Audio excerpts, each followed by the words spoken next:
بسم الله الرحمن الرحيم. الحمد لله رب العالمين بارئ الخلائق أجمعين، والصلاة والسلام على أشرف الأنبياء والمرسلين خاتم النبيين سيدنا ومولانا حبيب قلوبنا وطبيب نفوسنا أشرف الأولين والآخرين أبي القاسم محمد اللهم صل على محمد وآله الطيبين الطاهرين المعصومين الذين أذهب الله عنهم الرجس وطهرهم تطهيرا. اللهم صل على محمد.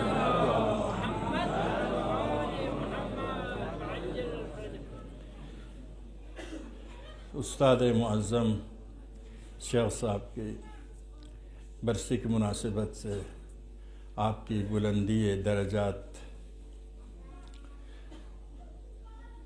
اور مغفرت اور رحمت واسع الہی کی نزول کے لیے ایک سورہ فاتحہ. بسم اللہ الرحمن الرحیم. الحمد للہ رب العالمین الرحمن الرحیم مالک یوم الدین ایاک نعبد و ایاک نستعین اهدنا الصراط المستقیم صراط الذین انعمت علیہم غیر المغضوب علیہم ولا إن الله وملائكته يصلون على النبي يا أيها الذين آمنوا صلوا عليه وسلموا تسليما.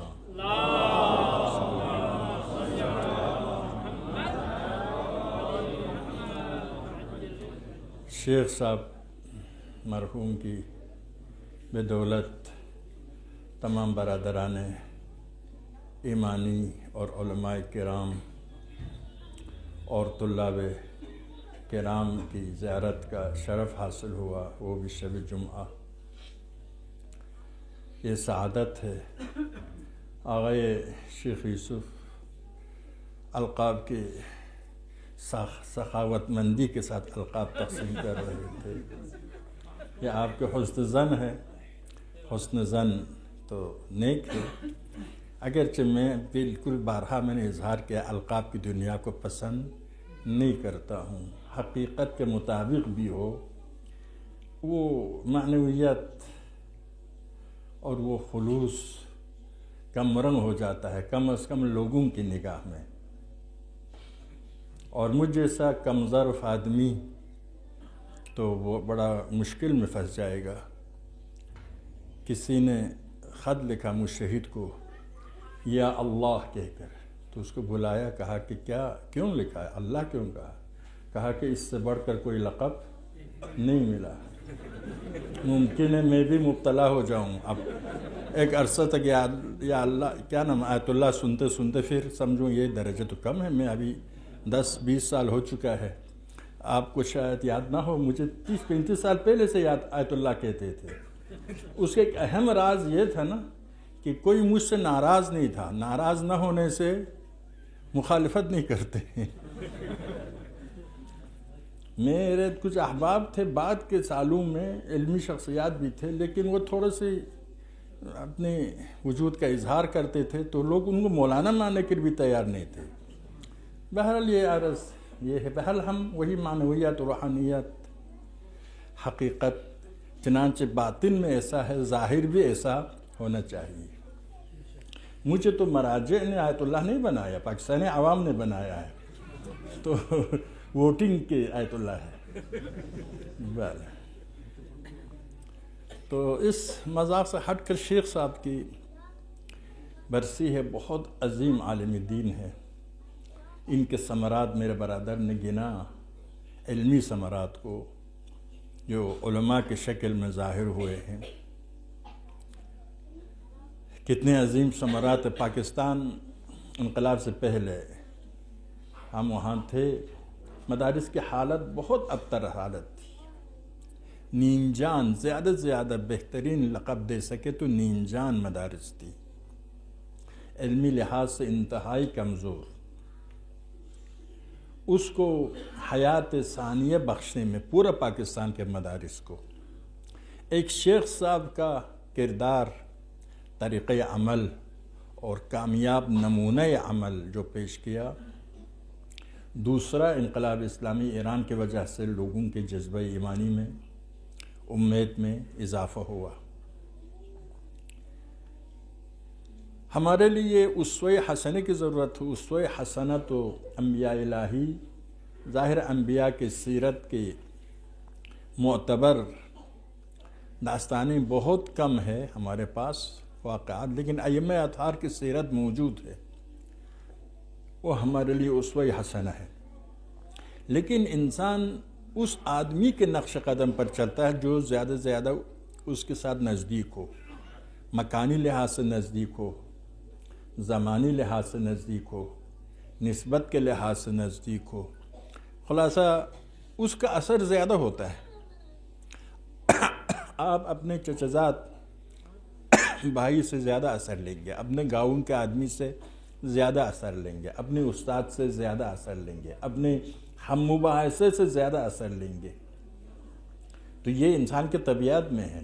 قرآن میں ارشاد ہوتا ہے وَلَقَدْ كَانَ لَكُمْ أُسْوَةٌ فِي إِبْرَاهِيمَ وَالَّذِينَ آمَنُوا مَعَهُ، یعنی حضرت ابراہیم اسوہ ہے، لیکن اہل ایمان بھی اسوہ بن سکتے ہیں. البتہ اہل ایمان کو اسوہ بننا مشروط ہے. جو نقاط مثبت ہے انہی نقاط مثبت میں ان کو نمونہ عمل قرار دینا ہے. معصومین علی الاطلاق بغیر قید و شرط اسوہ ہے، لیکن غیر معصومین نقاط مثبت میں، حسنات میں اسوہ ہے. تو شیخ صاحب مختلف حوالوں سے اسوہ ہے.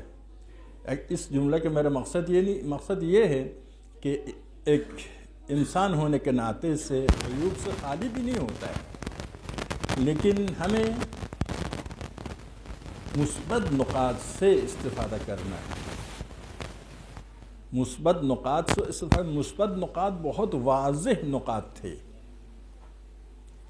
تو ان سے استفادہ کرنا ہے. مثبت نقاط کو ان کی زندگی کے اسی کو اسوہ حسنہ قرار دینا ہے. شیخ صاحب خود بتاتے ہیں کہ ابتدا میں 18 سال کے جوان شاید تھے، گلگت سے نگر سے بھاگ کر مخفی طریقے سے نکلے. اس زمانے میں جانا نہیں دیتے تھے.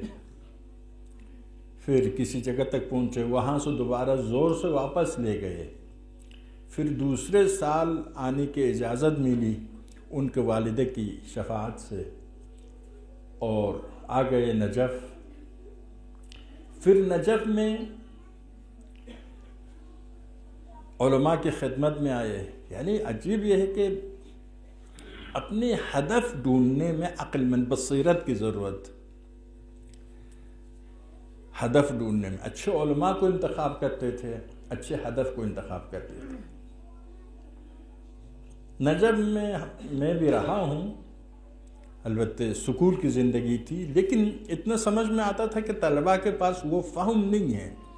اپنی ذمہ داری، اپنا ہدف، اپنی قیمت صحیح معنوں میں سمجھ میں نہیں آیا ہے. گاؤں میں اخن صاحب کو دیکھا ہے، اخن صاحب کو اسوہ بنا کر آیا ہے حوضہ میں. حوضہ پہنچتے ہی اخن صاحب سے آگے بڑھ کے عمامہ سر پر رکھتے ہی شیخ صاحب بن گئے. اخن صاحب سے قدم اوپر چلا گیا.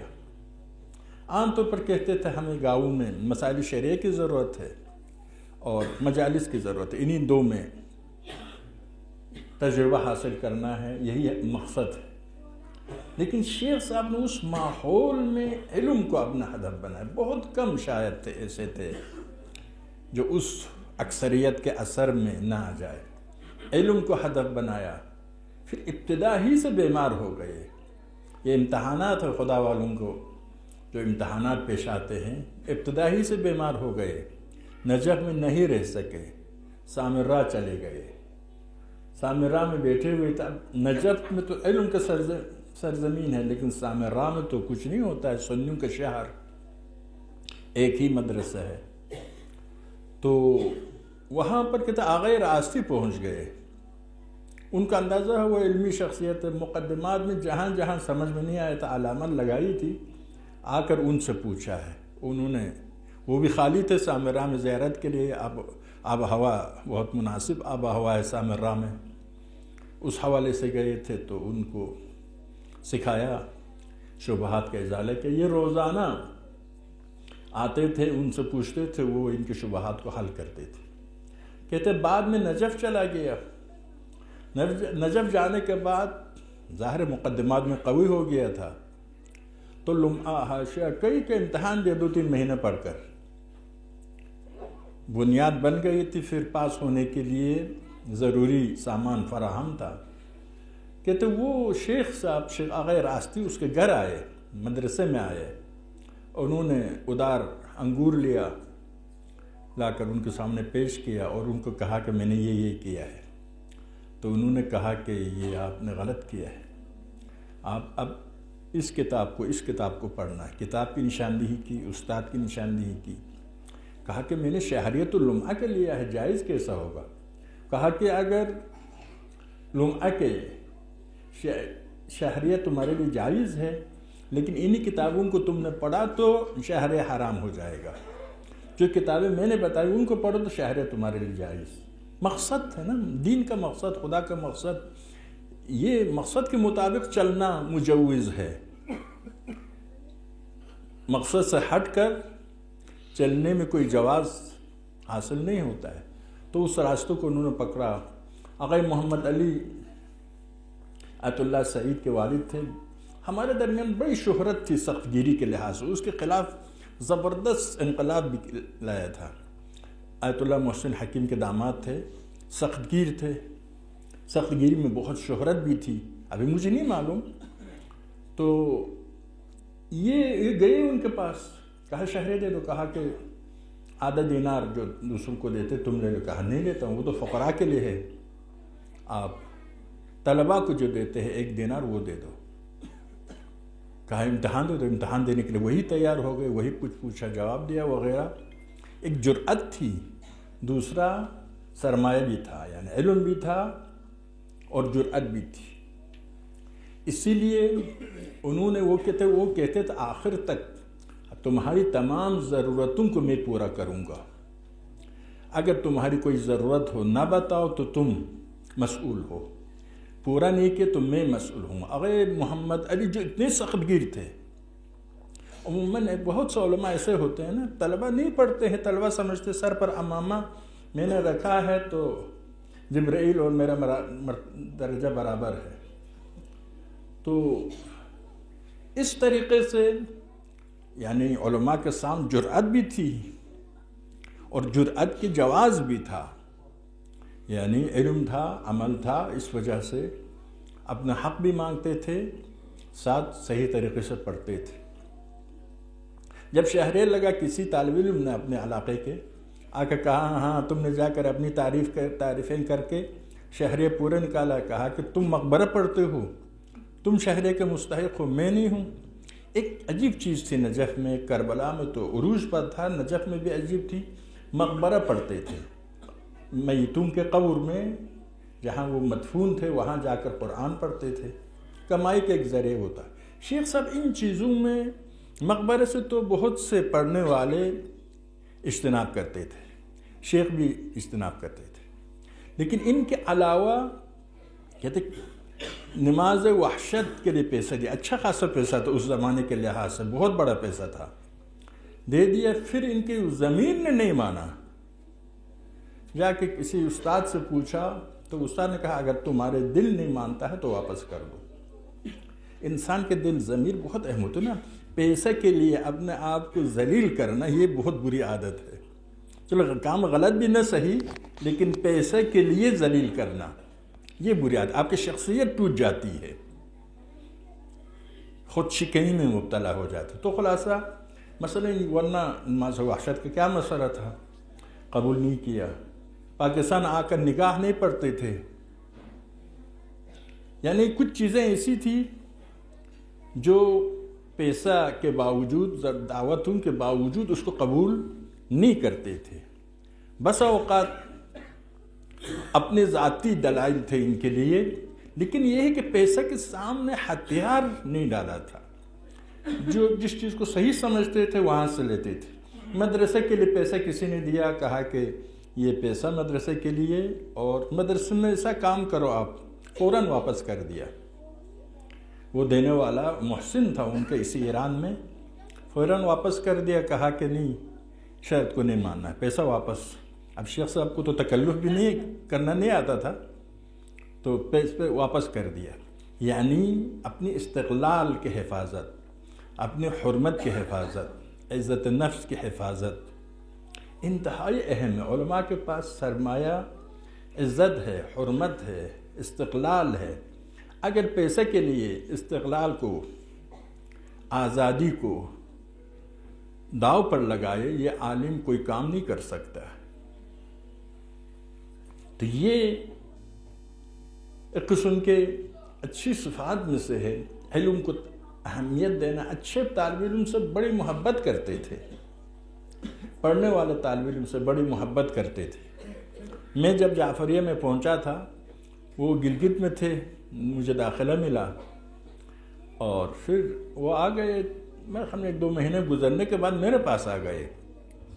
کہا لگتا ہے تمہارا اطوار و کیفیات بہت صحیح ہے. بہت خوشی کا اظہار کیا. ان کے کلاس میں نہیں تھا، میں شیخ مستان صاحب کے کلاس میں تھا، لیکن خیال رکھتے تھے ان تمام چیزوں کا، تمام طلباء کا ایک ایک کا خیال رکھتے تھے. ان کے نفسیات سے، روحیات سے باخبر ہوتے تھے. ان کی شبہات اعتقادی تو نہیں ہوتا ہے اس وقت، علمی لحاظ سے طالب علم ہونے کے ناطے سے ہوتا تھا. ان کا ازالہ کرتے تھے، شوق دلاتے تھے، زبردست شوق دلاتے تھے. میں تو ایک تلاطم میں ہوتا تھا، شیخ کو دیکھ کر جذبہ اوپر جاتا تھا، پھر کسی اور کو دیکھ کر جذبہ نیچے آتا تھا. ایک قسم کے برزخ میں رہتا تھا. تو یہ اچھی صفات ان کی سیرت میں. عرض کے پاکستانی مدارس کی حالت بہت ابتر تھی، انہوں نے بہت اوپر لایا. اور اکثر مدارس کے اساتذہ جعفریہ کا اور مدارس مانگتے تھے کہ جعفریہ کے طالب علم کو ہمیں استاد کے طور پر جعفریہ کے طالب علم چاہیے.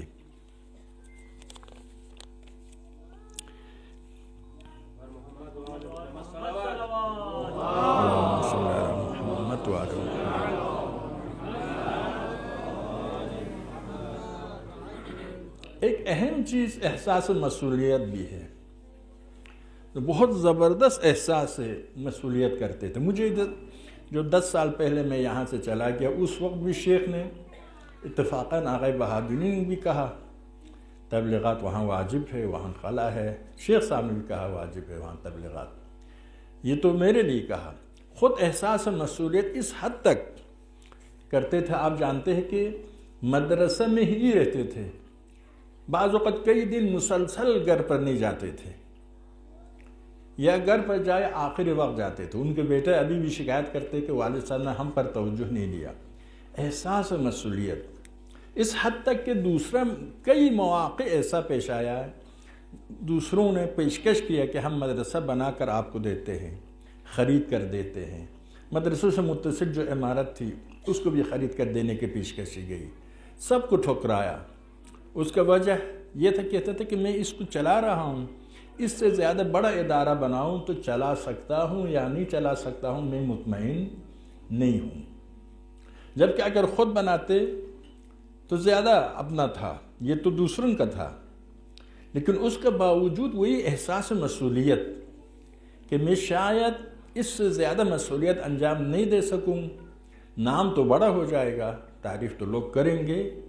ان کے شاگردوں نے ان کے مدرسے سے بڑا مدرسہ بنایا، لیکن وہ حق ادا نہیں ہو سکے گا. یہ ایک اہم چیز ہے، احساس مسئولیت. یہ ہم میں سے ہر ایک کی اپنی ذمہ داری ہے کہ اس وقت دین کا تقاضا کیا ہے، امت کا تقاضا کیا ہے، میری مسئولیت کیا ہے، میں کیا کر سکتا ہوں. یہ ایک اہم نقطہ ہے جو شیخ صاحب اس کے سخت ہی پابند تھے مسئولیت کے لحاظ سے. اسی لیے بچوں پر بھی توجہ کم ہوتا تھا اپنے گھر کے، اور اس مدرسے کے علاوہ دوسرا مدرسہ کو بھی انہوں نے نہیں اپنایا. ورنہ دل یہی کہتا 5-6 مدرسہ بڑا نام ہو جائے گا. کہ بھئی اس کے اتنے مدارس ہے، اتنے طالب علم ہے وغیرہ وغیرہ، لیکن سب کے سب تو خالی بچوں کی تربیت ہو جاتی۔ اور ایک اہم نقطہ یہ ہے کہ شیخ صاحب سب سے زیادہ اہمیت علم کو دیتے تھے، البتہ تقویٰ کے بعد، ایمان کے بعد۔ اصل دین و ایمان ایک ہوتا ہے جو واجب ہے، دوسرا مستحبات ہوتا ہے۔ واجب والا حصہ مد نظر تھا، وہ بالکل، اگر وہ نہ ہو، اصل تقویٰ نہ ہو تو کوئی فائدہ نہیں ہے۔ سب سے زیادہ نقصان انہی لوگوں کی طرف سے ہے جن کے اندر تقویٰ نہیں ہے، یعنی واجبات بجا لائے، محرمات سے بچے، اتنی تقویٰ تو ہونی چاہیے۔ فاتقوا اللہ ما استطعتم، مفسرین فرماتے ہیں وہی کم از کم واجبات، کم از کم اجتناب از محرمات۔ ہاں اعلیٰ درجہ یہ ہے کہ اتقوا اللہ حق تقاتہ۔ تو اتنی تقویٰ کے بعد سب سے زیادہ اہمیت دیتے تھے علم پر، علم کے حوالے سے بہت بڑی اہمیت کے قائل تھے، علم کا عاشق بناتے تھے طالب علموں کو۔ علماء کی، آپ جانتے ہیں ہماری روایت میں قیامت کے دن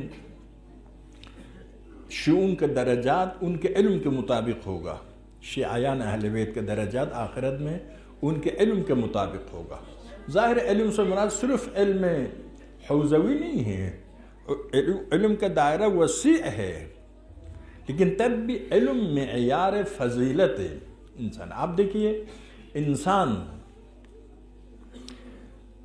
حیوانات سے افضل ہوا اسی علم کی وجہ سے، انسان فرشتوں سے افضل ہوا اسی علم کی وجہ سے۔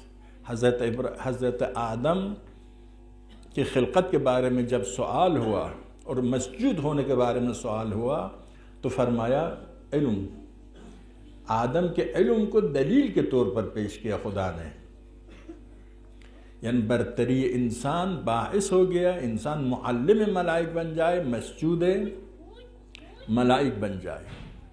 انبیاء میں بھی جتنا علم زیادہ اتنا اس نبی کے امام کے درجات بالاتر۔ ظاہر علم خود تنہا ہدف نہیں ہے، علم کے ساتھ عمل کی بھی ضرورت ہے، علم کے ساتھ ایمان کی ضرورت، یعنی اعلیٰ درجہ کے علم۔ عام طور پر ہم کہتے ہیں علم ہو تو سب کچھ، نہیں، ہمارے پاس اعلیٰ درجہ کا علم نہیں ہوتا ہے، ایک پہلو میں معلومات ہوتا ہے، دوسرے پہلو میں جہالت ہوتی ہے، ورنہ اعلیٰ درجہ کے علم تمام حقائق منکشف ہو اور انکشاف میں بھی علم حصولی سے علم حضوری تک جائے، یہ علم کبھی عبودیت سے جدا نہیں ہو سکتا۔ اگر علم عبودیت سے جدا ہوتا ہے وہاں پر ہے جہاں علم ناقص ہے، ایک پہلو کو جانتے ایک پہلو کو نہیں جانتے ہیں۔ اس وجہ سے تو علم ہو اور علم کے ساتھ ایمان ہو، ایمان کے ساتھ، ایمان یعنی التزام قلبی بے دین، التزام قلبی بے عمل، التزام قلبی بے دین، التزام قلبی بے عمل۔ علم ہو، ایمان ہو، پھر عمل ہو، اور اپنی فردی زندگی میں، اجتماعی زندگی میں۔ خلاصہ علم اساس ہے، اور دنیاوی ترقی کے بھی، اخروی ترقی کے بھی اساس ہے۔ ابھی آپ حضرات، ہمیں تو موقع نہیں ملا، ایک زمانے میں تو عاشق تھا لکھنے کا، لیکن موقع نہیں ملتا تھا، لیکن ہمارے زمانہ گزر گیا، ابھی آپ کے زمانے میں زور سے لا کر لکھنے پر لگا رہے ہیں، اور خلاصہ اس میں کچھ محنت کی ضرورت ہے، سب کے سب نیٹ سے نکال کر وہ نہ کریں، نیٹ سے نکالیں گے بھی ایک مطالعہ کر کے شامل کرے۔ سنا ہے بعض اوقات عنوان کو دیکھ کر شامل کرتے، عبارت کو بھی نہیں پڑھتے کیا لکھا ہے اندر۔ تو خلاصہ یہ علمی حوالے سے کیا نام ہے جامعیت، ہم تو فی الحال یہ علمی لحاظ سے جامعیت ہمارے لیے ممکن ہی نہیں، معصومین کے لیے ممکن ہے۔ تقسیم کار، تخصص جس کو کہتے ہیں، ضروری ہے، تخصص کے لیے تقسیم کار کی ضرورت ہے۔ ایک آدمی فقہ میں جائے، فقہ میں بھی مجھے یقین ہے ہمارے بہت سے مشکلات حل ہونے کے لیے فقہ میں بھی تقسیم کار کی ضرورت ہے۔ ایک آدمی اسلامی معاشرے کے فردی اجتماعی زندگی کے پیدائش سے لے کر موت تک کے سارے مسائل کو کیسا حل کر سکتا ہے؟ ممکن نہیں ہے۔ سابق لوگوں نے جو کچھ تحقیقات کیا ہے اسی پر تھوڑا سا غور کرتے ہیں اور آگے بڑھ جاتے ہیں، ممکن ہی نہیں ہے۔ اسی لیے تخصص، خود فقہ میں بھی شہید مرتضیٰ مطہری بہت تاکید کرتے ہیں، سارے اصحاب علم کو میں نے دیکھا ہے تاکید کرتے ہیں فقہ میں بھی ہر باب لے لو، ہر باب میں متخصص نکلے، اس وقت اس کے سارے شبہات حل ہو جائے گا، سارے مخفی زوایا حل ہو جائے گا۔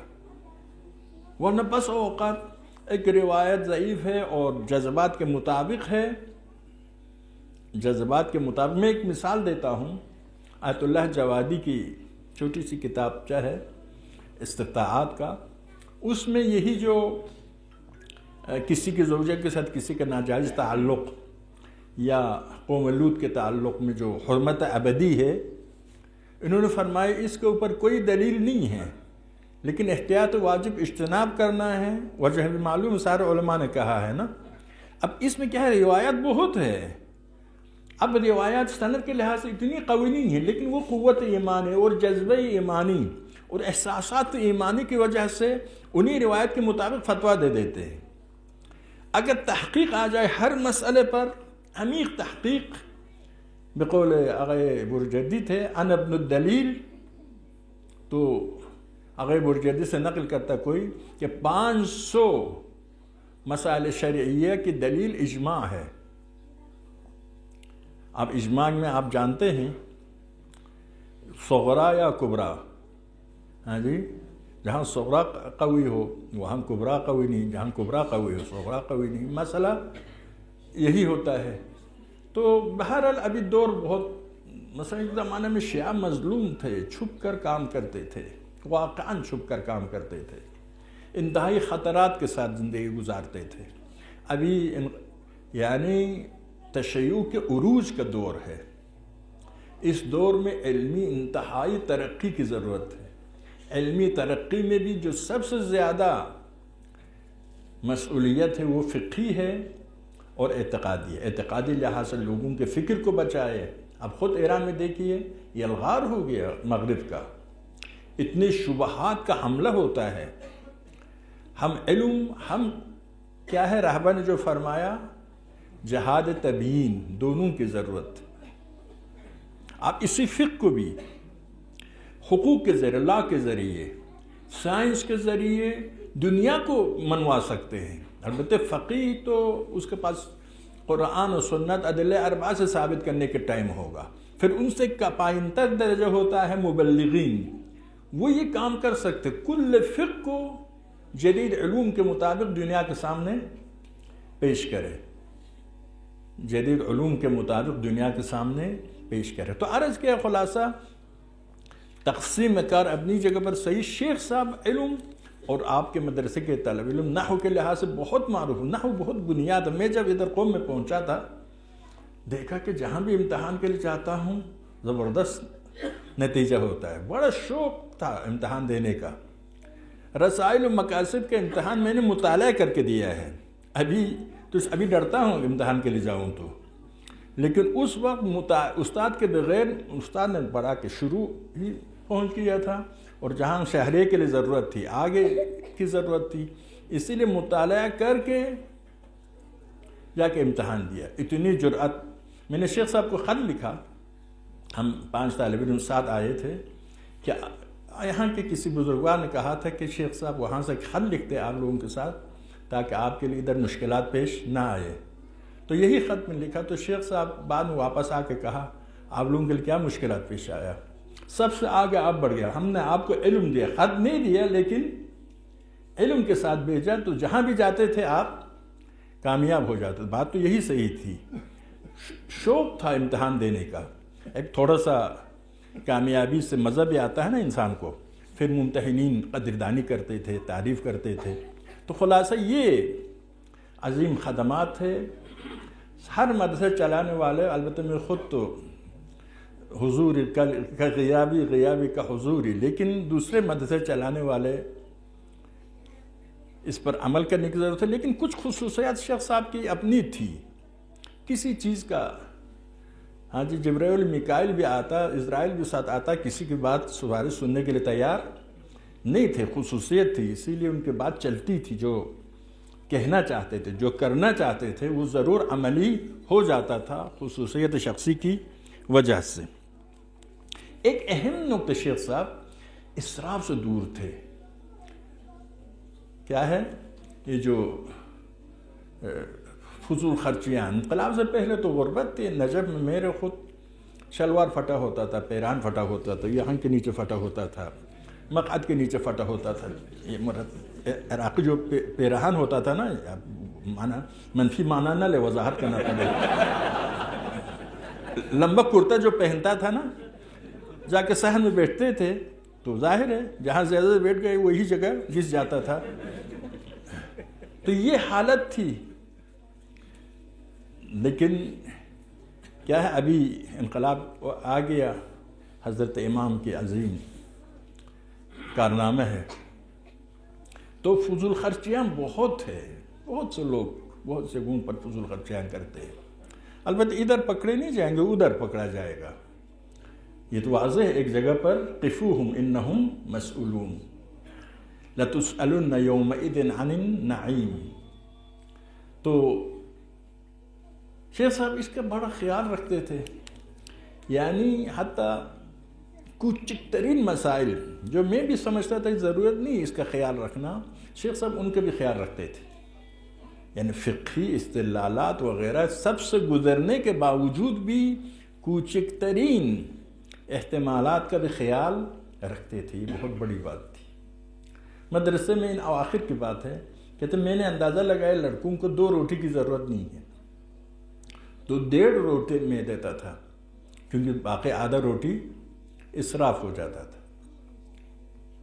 آپ جانتے ہیں کہ ان کے پاس کھانا کھانا، میں نے بھی 1 سال جو وہاں رہا سیکھ لیا کھانا کھانا، پھر زیادہ نہ ڈالنا اور برتن کو مکمل صاف کرنا.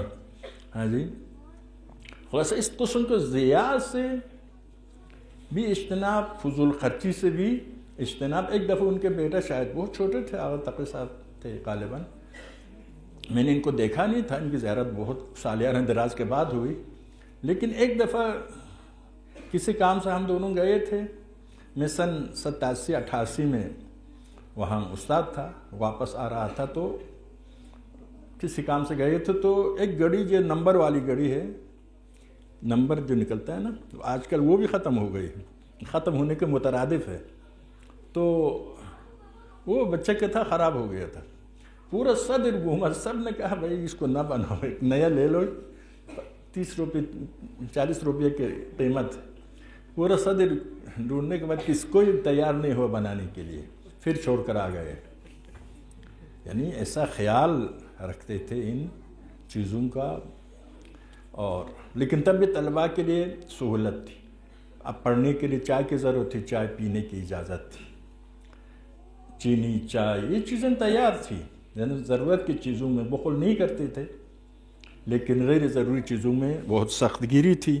یہ ان کے اہم خصوصیات ہیں، ہمارے لیے نمونہ عمل ہے. اور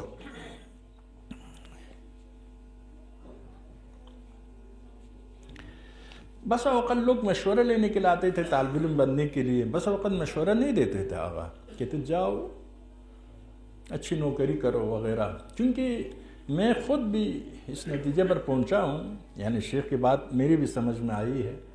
عموماً جب پوچھتے ہیں حوزہ آنے کے لیے وغیرہ کے لیے، ایک لڑکا کئی مدت سے میرے پیچھے ہے، اب 4-5 لاکھ لیتا ہے، ادھر آئے گا تو باپ ماں بھی ہے، یہ بڑا مسائل بھی ہے. تو میں یہی کہتا ہوں کہ عشق ہو تو آ جاؤ، ورنہ نہ آ جاؤ. عشق ہو تو لیلا کے ساتھ صحرا میں مجنون بھی رہے گا، ورنہ پشیمان ہو جائیں گے، یہ ہو جائیں گے. تو شیخ صاحب بھی اتنا مشورہ نہیں دیتے تھے، کافی تحقیق کے بعد مشورہ دیتے تھے. واقع بین تھے، واقع نگر تھے، احساساتی جذباتی، میں مولانا ہوں، میری ذمہ داری یہ ہے کہ سب کو مدارس میں بلانا نہیں۔ آپ مولا امیر المومنین کمیل ابن زیاد کو جو خط، جو کلمات قصار میں جو وہ ہے فرمائش ہے، اس میں کیا فرماتے ہیں؟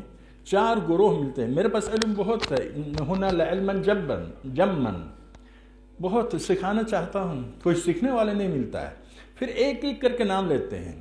ایسا سیکھنے والا ہے جو دنیا کے لیے استعمال کرتا ہے، مفادات کے لیے علم دین کو استعمال کرتا ہے، اس کے لیے استعمال کرتا ہے۔ آخر میں فرماتا ہے ایک قسم کے علم لینے والے ہیں، دیندار ہے، لیکن ایسا بیوقوف ہے، پہلا ہی شبہ کے ساتھ وہ دین کو چھوڑ دیتا ہے۔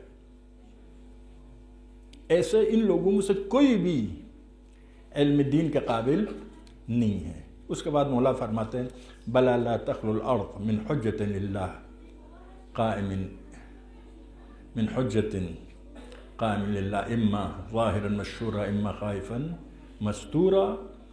خلاصہ یعنی یہ جو مصاحبہ لیتے ہیں، الٹا نتیجہ نہ لے تو مصاحبہ منطقی ہے، یعنی دیکھنا چاہیے اس میں ایک طالب علم بننے کی شرائط ہے یا نہیں ہے۔ سوالات سے کم و بیش 50% تک پتہ چلے گا۔ اس میں بصیرت کے لحاظ سے، ادراک کے لحاظ سے، علم کے لحاظ سے، بیان کے لحاظ سے، تقوی کے لحاظ سے صلاحیت ہے یا نہیں ہے، یہ ایک اہم چیز ہے۔ اسی لیے مشورہ دینے میں جلدی نہیں کرتے تھے۔ بہت سے لوگ طالب علم بننے کے بعد چھوڑ کر دوبارہ دنیا کی طرف گئے ہیں۔ یہ درود پڑھے محمد و آل محمد پر، اللہم صلی علی محمد و آل محمد۔ ظاہر میری یہ باتیں ایسی باتیں ہیں کہ آپ سامعین سب کو پتہ ہے، سب مانتے ہیں یہ بات۔ اس میں اہل مبالغہ نہیں ہوں، مبالغہ بھی نہیں کرتا ہوں۔ یہ ایک حقیقت ہے ایک عالم دین کا۔ ہمیں کہتے ہیں نا فرع اصل سے زیادہ ہونا چاہیے، اصل میں جو کچھ ہے اس کے علاوہ فرع میں ہوتا ہے۔ انشاءاللہ ہم اضافہ کر کے جامعہ تشیع کو پیش کریں گے، شیخ سے جو استفادہ کیا ہے اس پر اضافہ کر کے جامعہ کو پیش کرنے کی صلاحیت پیدا کرنے کی خدا ہم سب کو توفیق عنایت فرمائے۔ شیخ صاحب دنیا سے گئے، بڑی تعداد میں علماء آئے تشییع جنازے کے لیے، فاتحہ کے لیے۔ ادھر قم میں بھی کم و بیش میں دیکھتا تھا کہ علماء نے بڑھ چڑھ کر حصہ لیا، قدردانی کی اپنے استاد کا، اپنے عالم دین کا۔ لیکن استاد کل اہل بیت تھے، عالم حقیقی اہل بیت تھے۔ ان کی قدردانی ہوئی، قدردانی نہ ہوئی، لیکن کوئی پریشانی نہیں ہے، خدا کے لیے کیا ہے۔ ایک جملہ میں نے پہلے بھی سنایا ہے، ایک دیندار آدمی کراچی میں، اس کی بیوی نے کہا تم اس قسم کی مذہبی کاموں میں گھومتے پھرتے ہو، ایک دن کسی گلی میں تمہارا جنازہ مل جائے گا۔ تو اس نے کہا کیا فرق پڑتا ہے، مولا امام حسین تو 3 دن دفن نہیں ہوئے، یہ کوئی عیب نہیں ہے۔ آپ سب جمع ہوئے شیخ کے لیے، لیکن حسین بہت تنہا تھے، سید سجاد بہت تنہا تھے۔ تعزیت کے لیے آپ سب آ گئے ہیں، لیکن سید سجاد کی تعزیت کے لیے، شہزادی زینب کی خدمت میں تعزیت پیش کرنے کے لیے کوئی نہیں آیا۔ ہاتھوں میں آگ لے کر آ گئے مکہ کی طرف، ہاتھوں میں آگ لے کر آ گئے خیمگاہ کی طرف، خیموں میں آگ لگا دی گئی،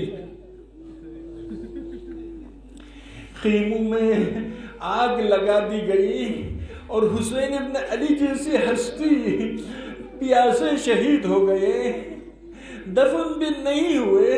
11 کے دن تھا جب شہزادی زینب حسین کو ڈھونڈتی ہوئی نکلی، ایک جگہ پر ایک ڈھیر دیکھا، پتھر گرے تھے، پتھروں سے، نیزوں سے، تلواروں سے، تیروں سے احساس کہ شاید حسین کی لاش یہیں پر ہے، گئی، حسین کی خوشبو بھی آئی، ایک ایک کر کے پتھروں کو ہٹایا، تیروں کو ہٹایا، تلواروں کو ہٹایا، پتھروں کو ہٹایا، حسین کی لاش نکل آئی، فرمایا انت اخی انت ابن والدی۔ آپ کی خدمت میں ایک عرض کرتا ہوں، عمر ابن عبدود کی بہن جب عمر ابن عبدود کی لاش پر پہنچی تو دیکھتی ہے کہ اس کے لباس سب صحیح و سالم ہے، سونے کی پیٹی تھی وہ بھی اپنی جگہ پر ہے۔ کہا بھیا میں آپ پر نہیں روں گی، اس لیے کہ تیرا قاتل کوئی بزرگوار ہستی ہے جس نے تیری بے عزتی نہیں کی ہے، تیرے کپڑوں کی غارت نہیں کی ہے، لیکن زینب جب حسین کی لاش پر پہنچی کپڑوں کی غارت ہو چکی تھی، فتح راحت کی بھی غارت ہو چکی تھی، رخ کیا مدینے کی طرف، یا جدہ یا رسول اللہ صلی علیک ملیک السماء وہذا حسینک مرمل بالدماء مقطع الاعضاء مسلوب العمامة والرداء الا لعنت اللہ القوم الظالمین وسيعلم الذین ظلموا ای منقلب ینقلبون۔